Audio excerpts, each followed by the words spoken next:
शर्मा जी, सबसे पहले तो मैं आपका स्वागत करती हूँ काव्य के इस एपिसोड में। धन्यवाद। सबसे पहले जो मैं एक प्रश्न मन में आता है वो तमाम लोग जो आपको सुनते आ रहे हैं कि आप किस पृष्ठभूमि से हैं।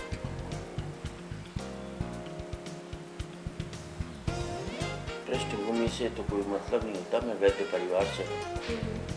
मेरे पिता भी वैद्य थे, मेरे दादा भी वैद्य थे, मेरे परदादा भी वैद्य थे। तो हम आयुर्वेदिक मेडिसिन मैन्युफैक्चरिंग का काम था। तो उस प्रोफेशन से अलग हटके आपने जो ये 4 लाइनें लिखना शुरू करी, इनके पीछे क्या मोटिवेशन रहा आपका?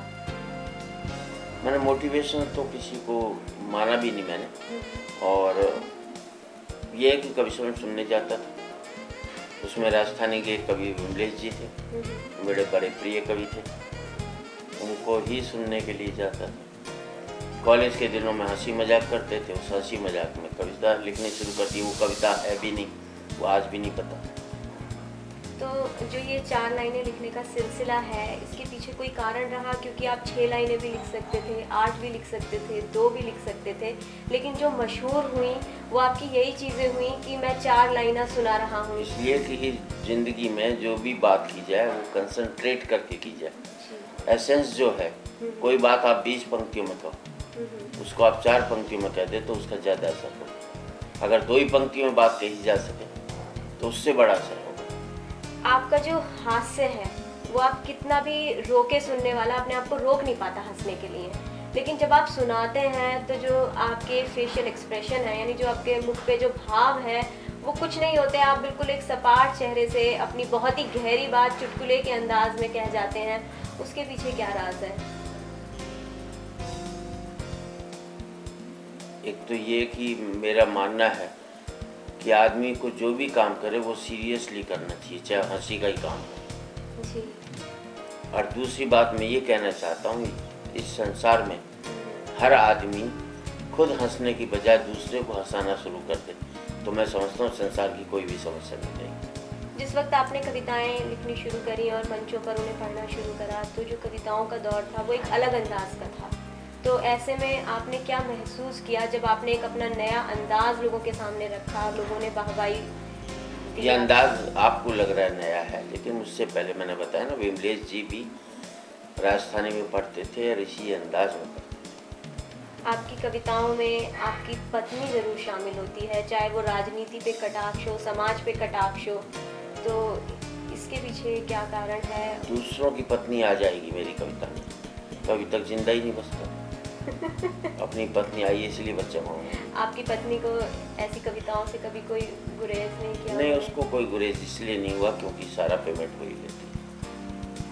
यानी आपका सारा जो पैसा आ रहा है वो आपकी पत्नी को जा रहा है, तो इसलिए वो आप जो उनकी मजाक बना के जो बातें कहते हैं उन पे उसका कोई असर इसलिए नहीं पड़ता। वो तो चाहती है जितना ज़्यादा और मजाक उड़ाओ, जितना ज़्यादा पैसा है उसी को फायदा है।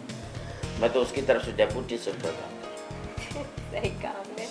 और आप भारत में इतने ज़्यादा लोकप्रिय हैं कि लोगों की ज़बान पे आपका नाम आते ही चेहरे पे मुस्कुराहट आ जाती है। तो इंटरनेशनल उसमें आपने क्या किया कि वही चीज़ आपको इंटरनेशनल उसमें भी प्रख्यात करे? जैसे आप बाहर के देशों में जाएं, बाहर के मुल्कों में जाएं क्या? मैं कई बार जा चुका हूँ।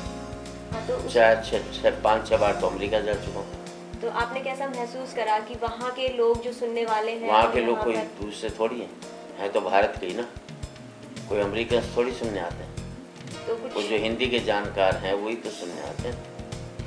आपका जो ये अंदाज है वो आपने कहीं से सीखा या आपके अंदर से आ गया? नहीं, हर एक आदमी का कहने का हर एक का अपना अंदाज है। ये मेरा अलग थोड़ी होता है। जितने भी मंच के कवि हैं, जितने भी परफॉर्मर हैं, उनका अपना हर एक अलग है।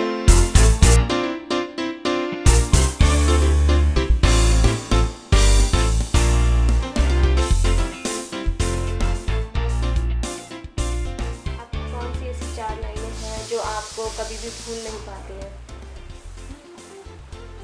जो हमेशा आपको ये याद दिलाते हैं? नहीं, ऐसी बात तो नहीं। सारी जो भी 4 लाइनें भूल नहीं पाने का मतलब तो ऐसा हो कि कोई ऐसी पढ़ी हो जिसमें मेरी कुटाई हुई हो तो भूल नहीं पाने की बात है कि हर एक में लोग हंसे ही हैं। नहीं, जो आपको बहुत अच्छी लगती हो, आपको ये नहीं, देखिए बात नहीं, आदमी जो लिखता है वो उसकी पसंद का ही लिखता है। मैं जब भी मंच पर जाता हूँ मैं वही सुनाता हूँ जो मुझे पसंद होता है। तो मुझे ये नहीं लगता, मैं कभी ये नहीं देखता कि जनता को क्या पसंद है, मुझे ये देखता मुझे क्या पसंद है। अगर मेरी पसंद जनता की पसंद बन सके तो अच्छी बात है। आपका मेरा मकसद हंसाना नहीं है, किसी मकसद से हंसा दूँ तो हंसाना चाहिए। सही कहा आपने। जो अपने मकसद हंसाना होता है वो वल्गैरिटी पर उतर जाते हैं, डबल मीनिंग पर उतर जाते हैं, बिलो द बेल्ट बात करने लगते हैं, जो कि लाफ्टर चैनल में आजकल आपको देखने को मिलती है। जी जी, सही कहा आपने बिल्कुल। और फिर उसमें उनकी ओरिजिनलिटी नहीं है, इधर उधर का माल लेकर के वो वहाँ पर परोसे। जो आपकी 4 लाइनें हैं उनके माध्यम से, जैसे आपने कहा कि आपका पर्पस सिर्फ हंसाना नहीं है, तो आपने कुछ अपने दिमाग में टारगेट लेके चले कि मुझे इस विषय विशेष पर अपनी टिप्पणियाँ करनी है, या आपके दिमाग में कोई ऐसी बात है टारगेट कुछ नहीं होता, जिंदगी में ये रहता है कि इस बात पर क्या ह्यूमर निकल सकता है।